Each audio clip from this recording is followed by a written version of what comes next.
Hello, my ghoulish friends, and welcome to Home Movie Nights inside the Crypt of Nights.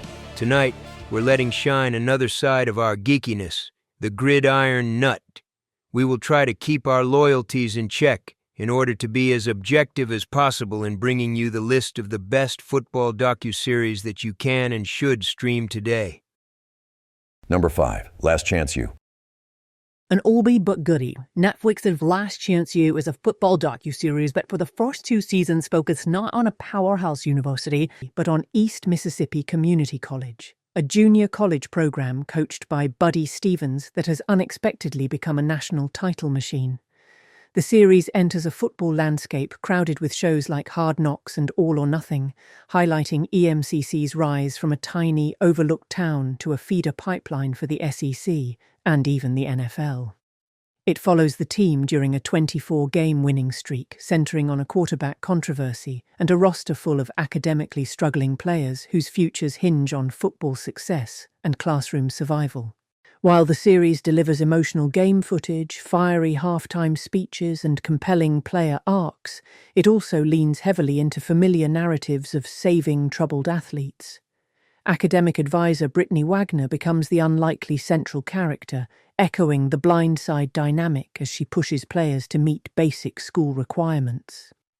The show's biggest dramatic moments come not from crime or scandal, but from young athletes failing to attend class, revealing that their last chance isn't redemption from chaos, but the simple challenge of doing schoolwork well enough to keep their dreams alive. Number 4, Here Come the Irish. Here Come the Irish is Peacock's cinematic love poem to Notre Dame football, a team that hasn't won a national title since your grandparents were rocking tube socks, but still walks into every stadium as if they own the deed to American football itself. Season 1 introduced the formula: high-gloss interviews, slow-motion practice drills, heroic Catholic cinema lighting, and a reverence so intense it makes the Passion of the Christ look subtle. It followed head coach Marcus Freeman's rise, like he was being canonized for sainthood, while every talking head whispered about how this could be the year. Spoiler alert, it wasn't, but Peacock made sure we felt spiritually uplifted anyway. Season 2 doubles down on the Notre Dame mystique, more legacy chants, more touchdown Jesus' glamour shots, and more emotional speeches about destiny, identity, and the meaning of football in the Midwest. We get a deeper dive into player stories, pressure, academics, and spring scrimmages treated like the moon landing. Critics say the show is basically a polished love letter, while fans on Reddit are calling it Notre Dame propaganda, and they still binge the whole thing. That's the magic.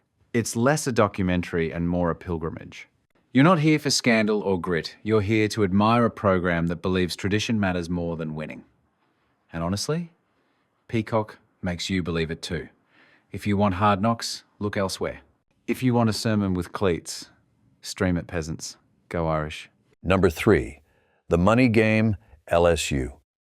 The Money Game is Prime Video's glossy little case study in what happens when college sports finally admits it's a business.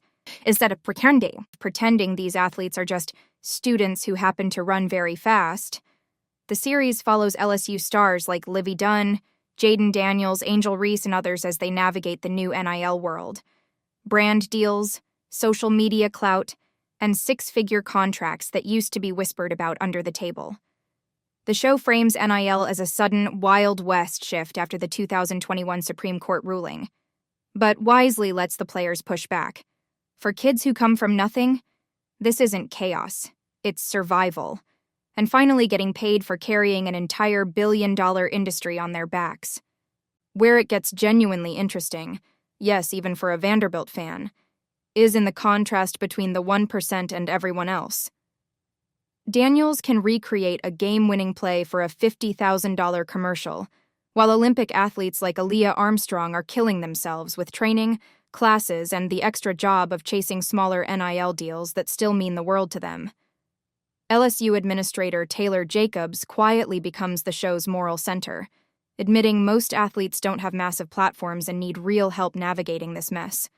It could have been a dry economics lecture or pure LSU propaganda, but instead it's a sharp, surprisingly balanced look at how money, opportunity, and exploitation all got thrown into the same pot. And college sports is just hoping it doesn't boil over. Number 2, America's team, the gambler and his Cowboys. All right, let me be very clear. I root for the Carolina Panthers. We don't have rings, we don't have a dynasty, and we definitely don't have an 80-year-old oil baron crying into a $10,000 suit every January. So imagine my pain when America's team, the gambler and his Cowboys, turns out to be one of the most insanely entertaining documentaries of the year. This thing is the last dance in cowboy boots. Pure NFL mythology wrapped in ego, nostalgia, and billion-dollar branding. It's a puff piece, absolutely. A PR massage for Jerry Jones's legacy, and then for a moment it's not. Because it blames him for many things. But the docuseries is so juicy, so drama-soaked, so packed with legends. Aikman, Emmett, Irvin, Deion Sanders, that you're basically mainlining football cocaine. You know it's bad for you, but you can't stop. What makes it brilliant is that every time they polish Jerry Jones like a trophy, the cracks still show. You get to watch this billionaire and Jimmy Johnson act like two divorced parents fighting over who gets credit for the kids. Except their kids are 3 Super Bowl rings and a Nike sponsorship that broke the entire NFL business model. The directors pull off something wild. They make Jerry look powerful, delusional, petty, genius, and deeply fragile. All at once. And even though the series tiptoes around tougher questions and barely touches the Cowboys' 30-year stretch of disappointment, it still nails the truth that matters. Winning doesn't matter. Not for the Cowboys. They've turned mediocrity into an empire. They lose constantly and still own the league. That's America, baby. As a Panthers fan, I hate it. As a film critic, stream it. It's spectacular. Number 1, SEC football, any given Saturday. Bro, listen, SEC football. Any given Saturday is straight up the number 1 sports docuseries in America right now, and it deserves it. Netflix took the Drive to Survive formula, injected it with Southern barbecue, stadium noise, and a million screaming fans who treat Saturdays like religion, and boom, you've got entertainment that hits harder than Von Miller in 2015. It's chaotic, it's emotional, and it follows 10 SEC teams battling through a season where every game feels like life or death. Even the coaches talk like war generals, and you get behind-the-scenes footage, personality clashes, game prep, heartbreak, hype, rivalries, everything that makes football feel bigger than life. That's filmmaking, man. That's storytelling. And you don't need to know the SEC to get hooked, just like you didn't need to know F1 before Drive to Survive. That's when a show wins. Now, as a proud Denver Broncos fan, yes, we're thriving. Let's go baby Mile High Magic. I can tell you what this series captures that most football content doesn't.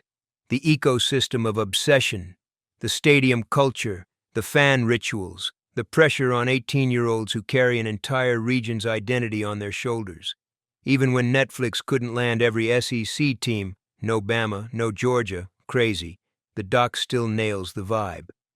It proves why the SEC is the most dramatic conference in college sports, whether they're good this season or not. This is the perfect gateway drug for new fans and fan ammo for the diehards. You'll love teams, you'll hate teams, you'll scream at the screen. This is football cinema. Respect it. Stream it immediately. And yes, the Broncos would win the SEC by 40. Don't argue with me.